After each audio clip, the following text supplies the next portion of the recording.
Bonjour à tous et bienvenue à nouveau sur ma chaîne YouTube où, comme vous le savez, nous parlons d'argent, d'investissement et de richesse. Pour la vidéo numéro 13 aujourd'hui, je suis de retour. Comme vous avez pu le constater, j'ai pris une petite vacance de quelques semaines et là, je constate de plus en plus l'engouement qui existe pour la chaîne et c'est très encourageant. Vous savez, à la dernière vidéo, nous avons eu un record de 77 commentaires, plus de 3500 visites et là, nous sommes largement en chemin vers les 4000 abonnés. Alors, je vous en remercie beaucoup pour votre confiance et aussi merci d'avance de continuer à partager les informations de cette chaîne avec vos connaissances. Pour la vidéo d'aujourd'hui, ce sera très important pour vous de demeurer avec moi jusqu'à la fin puisque les concepts dont je vais vous parler sont très importants. Pour certains d'entre vous, les aguerris, ça sera une révision, mais pour la plupart des gens, ce sont des concepts qui ne sont pas très clairs toujours puisque je le constate d'ailleurs par les questions qui me sont posées. Alors, nous allons faire la distinction très nette aujourd'hui entre les distributions et les dividendes. Nous allons vous expliquer c'est quoi le ROC, les gains en capitaux, les intérêts et aussi faire la différence entre le rendement des actions ou le rendement d'un placement et le rendement en distribution. Il y a aussi beaucoup de confusion à cet égard-là que nous allons aujourd'hui clarifier.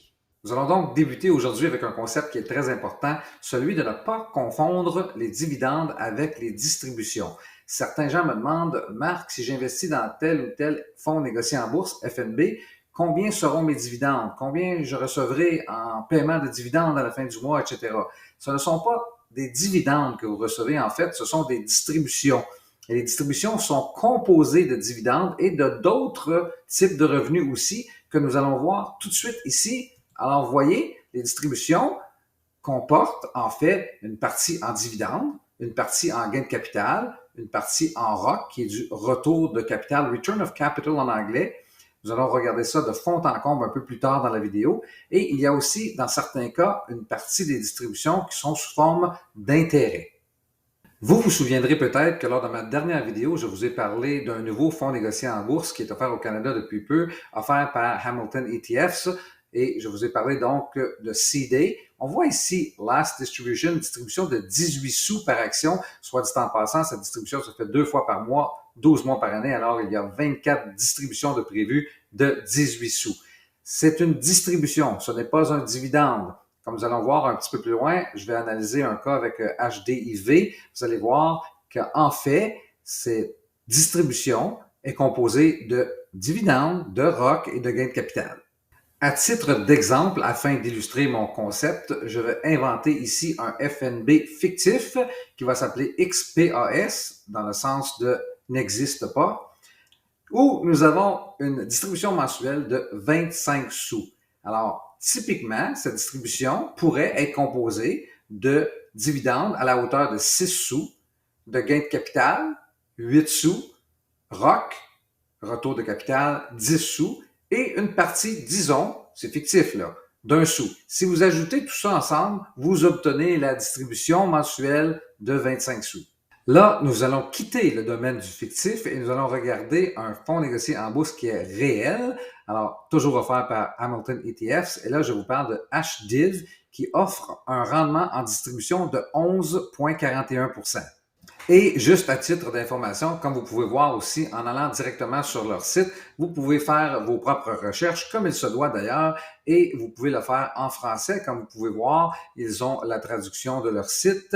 Et, soit dit en passant, pour les francophones, vous voyez ici, on obtient 0,1% de plus de rendement que les anglophones.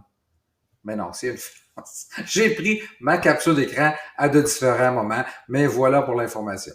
Bon, farce à part, et là, ce qui est sérieux par contre, c'est l'incidence fiscale de vos placements. Et en allant sur le site, vous allez pouvoir aussi obtenir cette information-là. Là, je l'ai remis en anglais.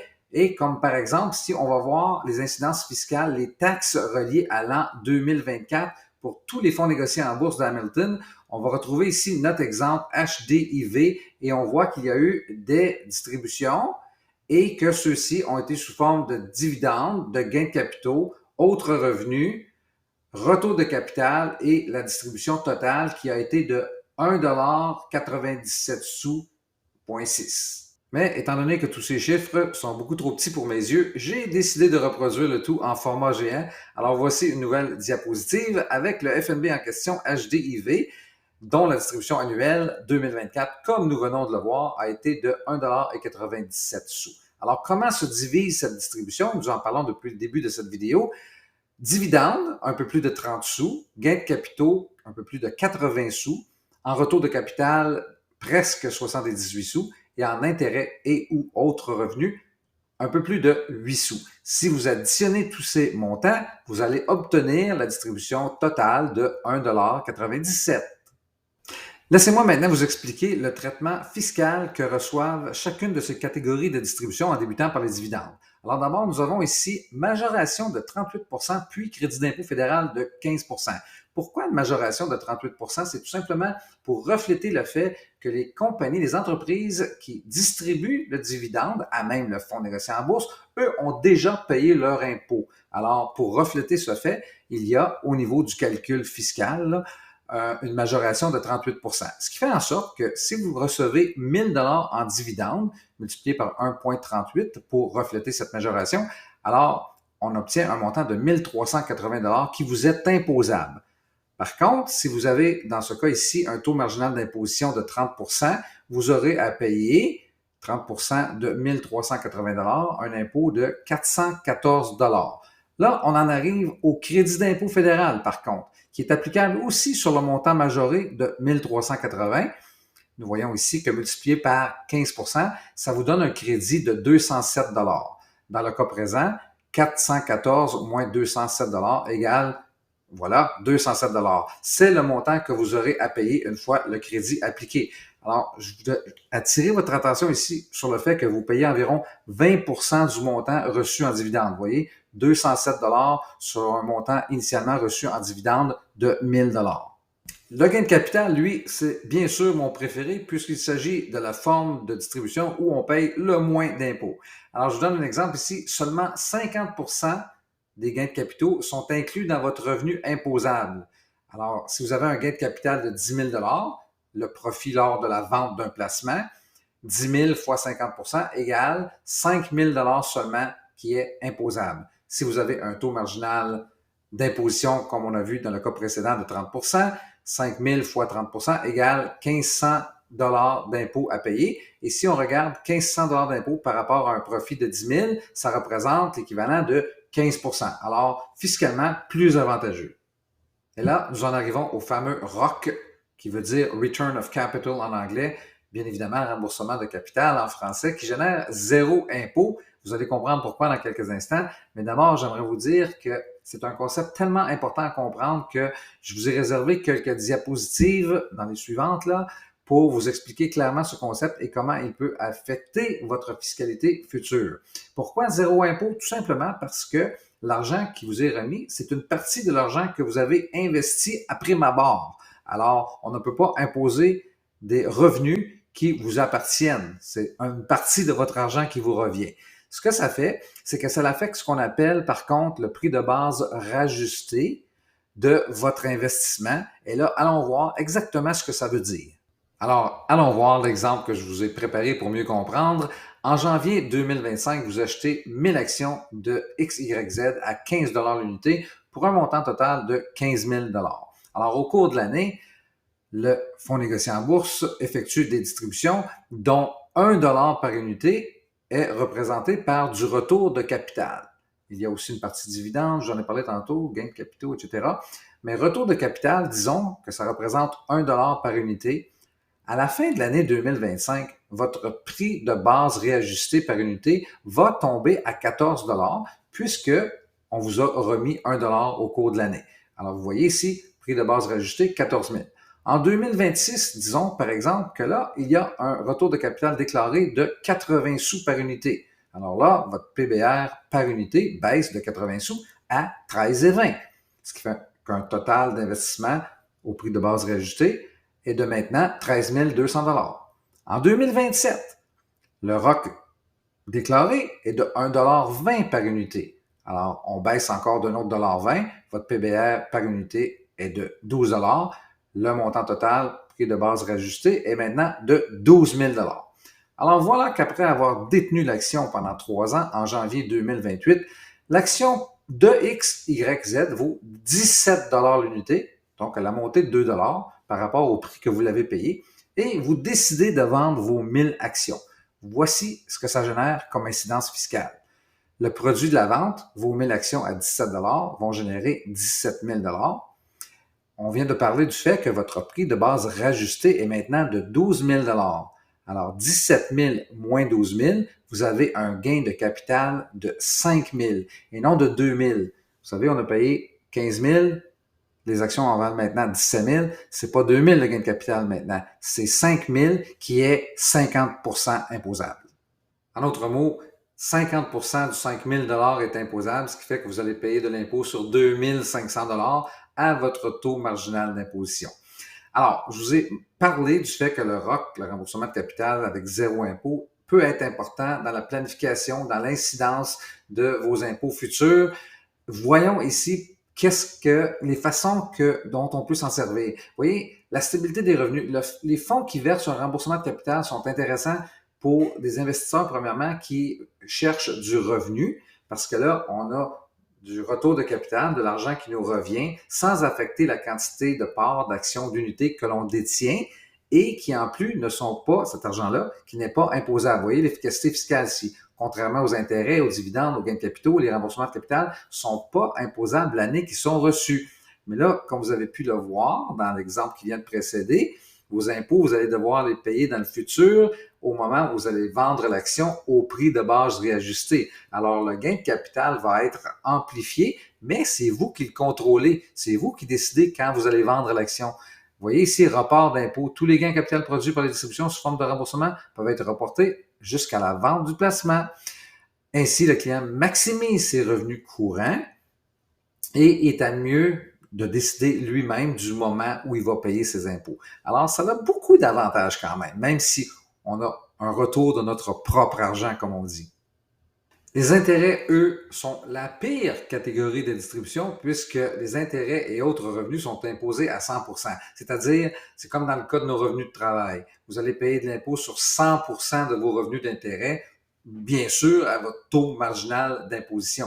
Et c'est pour ça, d'ailleurs, quand on parle de CPG qui rapporte tellement peu en pourcentage, les revenus que l'on obtient de CPG sont sous forme d'intérêt. Donc, imaginez, non seulement vous obtenez que des piètres rendements avec un CPG, par exemple, mais en plus, il est imposé à 100%.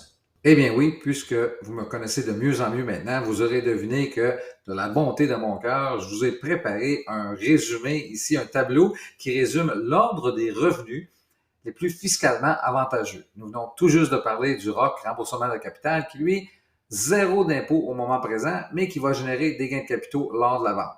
Vient ensuite le gain de capital, qui lui, si vous avez un taux marginal d'imposition de 30%, on paye nos impôts seulement sur 50% de nos gains de capitaux, alors vous allez avoir à payer seulement 15% d'impôts sur ce type de gain.